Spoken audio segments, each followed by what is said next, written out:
अभी हम जर्मनी में मौजूद हैं और टेबल पर हमारे सामने जो चीज़ें आप देख रहे हैं, इनमें से ये अंगूर भारत से आए हैं, ये केले कोस्टा रिका से आए हैं और ये मूंगफलियां अमेरिका से आई हैं। यानी 6000 से 9000 किलोमीटर तक का सफ़र तय करके ये चीज़ें यहाँ जर्मनी में पहुँची हैं। बाज़ार की जहाँ मांग होती है, सामान पहुँच जाता है।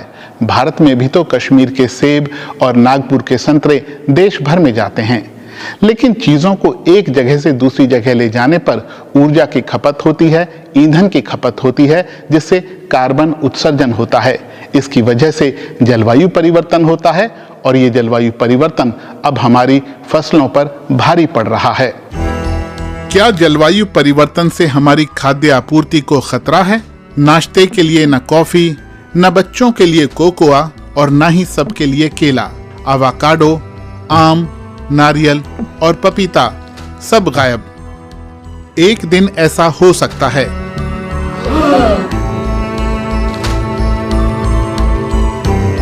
जलवायु परिवर्तन फसलों को बर्बाद कर रहा है। इसी से तय हो रहा है कि बाजार में हम क्या खरीदेंगे और कितने दाम पर। बहुत सारी चीजें खास जलवायु परिस्थितियों की वजह से निश्चित इलाकों में ही उगती हैं और ये इलाके अब सूखा, चक्रवात और बाढ़ का शिकार बन रहे हैं। जमीन बेकार हो रही है, फसल बर्बाद हो रही है। मोनोकल्चर यानी एक ही तरह की फसल को बार बार उगाना भी ठीक नहीं है। इससे फसल पर चरम मौसम, बीमारियों और कीटों का खतरा ज्यादा होता है। एक बैक्टीरियल बीमारी की वजह से संतरों में रस घट रहा है और महंगा हो रहा है। स्पेन में जैतून के तेल का उत्पादन हाल के वर्षों में आधा हो गया है। 2050 तक कॉफी के वैश्विक उत्पादन का भी यही हाल हो सकता है। अभी दुनिया में पर्याप्त भोजन है, फिर भी उसके दाम बढ़ते ही जा रहे हैं, किल्लत और बाजार के उतार चढ़ाव की वजह से।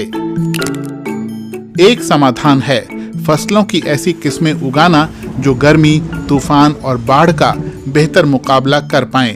जैविक खेती में भी यही बात लागू होती है। जलवायु परिवर्तन से कुछ फायदा भी हुआ है।